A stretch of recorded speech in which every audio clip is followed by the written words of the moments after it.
Assalamualaikum warahmatullahi wabarakatuh. Halo semua, kali ini saya akan mempresentasikan hasil buku pilihan saya yang berjudul Sumber Daya Alam. SDA atau sumber daya alam adalah segala sesuatu yang berasal dari alam, seperti tumbuhan, hewan, air, udara, dan mineral-mineral seperti dari tambang-tambangan pun juga termasuk. SDA ini ada karena ia digunakan untuk memenuhi suatu kebutuhan hidup manusia. SDA juga termasuk mudah ditemukan, mudah diperbarui, dan selalu tersedia untuk manusia. Nah, SDA terklasifikasi menjadi 4. Ada yang berdasarkan sifatnya, jenisnya, lokasinya, dan penggunaannya.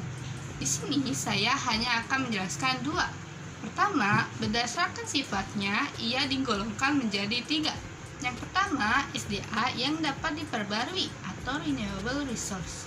Artinya, SDA ini dapat berkali-kali digunakan dan juga dapat dilestarikan atau dikembangbiakan. Ia identik dengan hewan dan tumbuhan. Saya kasih contoh hewan ayam.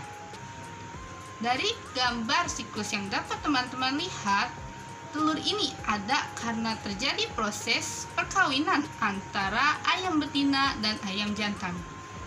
Nah, telur ini nantinya akan menjadi embrio ketika induknya mengeraminya agar menetas menjadi anak ayam.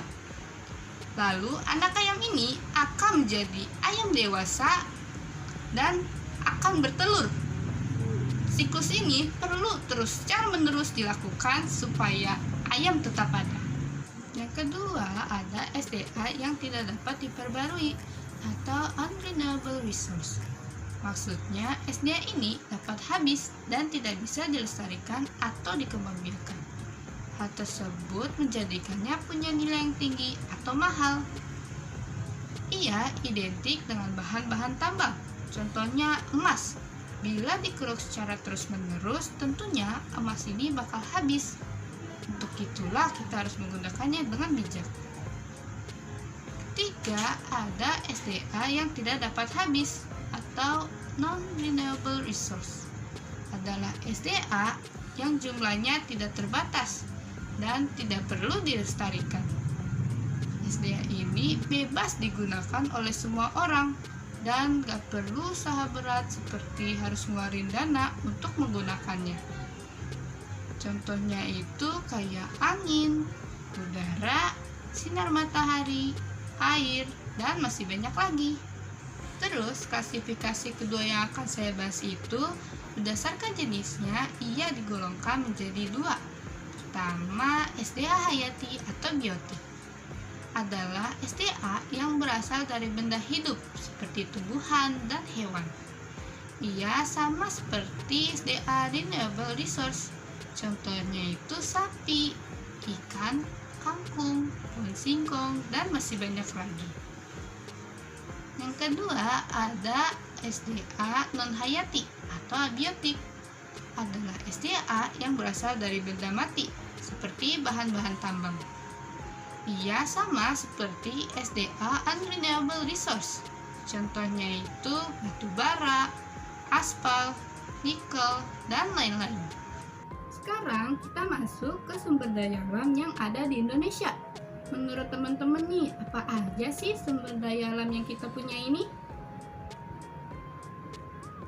Ya, tentunya banyak ya. Dan dari banyaknya sumber daya alam tersebut, ternyata ia punya potensi atau kegunaan untuk kehidupan kita dan persebaran yang tidak merata. Potensi dan persebaran ini sama-sama terdiri dari pertambangan, pertanian dan perkebunan, peternakan, kelautan, kehutanan, dan pariwisata. Kita bahas potensi sumber daya alam yang ada di Indonesia dulu. Di sini saya kasih contoh kelautan yang menjelaskan tentang teripang. Saat ini, teripang di Indonesia masih sedikit yang membudidayakannya. Hal ini dikarenakan teripang di Indonesia selalu diekspor ke luar negeri, seperti Tiongkok, Hong Kong, Singapura, dan masih belum dikenal luas oleh masyarakat Indonesia. Salah satu jenis teripang yang dibudidayakan Indonesia adalah teripang putih atau pasir. yang bentuknya kecil-kecil seperti di gambar.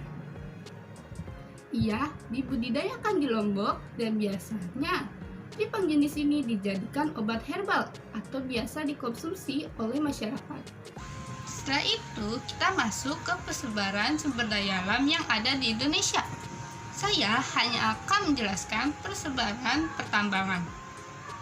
Coba teman-teman perhatikan gambar peta dan tulisan yang ada di bawahnya. Sudah? Nah, kalau sudah, yuk kita main tebak-tebakan. Saya bakal nanya provinsinya dan teman-teman jawab hasil tambangnya ya. Coba hasil tambang dari Provinsi Jambi, Aceh, Riau, Jawa Tengah, Jawa Timur, Jawa Barat, dan Banten, hasil tambangnya apa aja sih? Setelah tadi kita ngebahas potensi dan persebaran, sekarang kita masuk ke emang bisa berdampak apa aja sih jika terus-terusan menggunakan atau memanfaatkan sumber daya alam? Kita ke dampak positif dulu. Dengan meningkatnya teknologi dapat memperbaiki kehidupan manusia dan lingkungan agar menjadi lebih baik, seperti menggunakan benda yang pemakaian energinya sedikit, kayak pembangkit listrik bertenaga sinar matahari atau panel surya. Tingginya tingkat kesadaran dan kepedulian terhadap lingkungan seperti polusi semakin berkurang dan penghijauan mulai ditingkatkan, kayak menanam kembali hutan yang sudah gundul. Terus dapat meningkatkan ekonomi negara dan dapat memenuhi kebutuhan hidup manusia seperti pangan. Lalu dampak negatifnya timbulnya bencana alam ketika hutan sudah gundul yang menyebabkan perserapan air di tanah menjadi terganggu, sehingga bisa saja timbul banjir atau tanah longsor. Lingkungan menjadi rusak akibat menggundulkan hutan secara berlebihan, punahnya flora dan fauna, dan timbulnya gangguan kesehatan yang terjadi karena secara berlebihan menggunakan sumber daya alam, sehingga timbul polusi dari pembakaran bahan bakar fosil seperti minyak bumi, batu bara, dan gas. Itulah presentasi dari saya. Sekian, Assalamualaikum warahmatullahi wabarakatuh.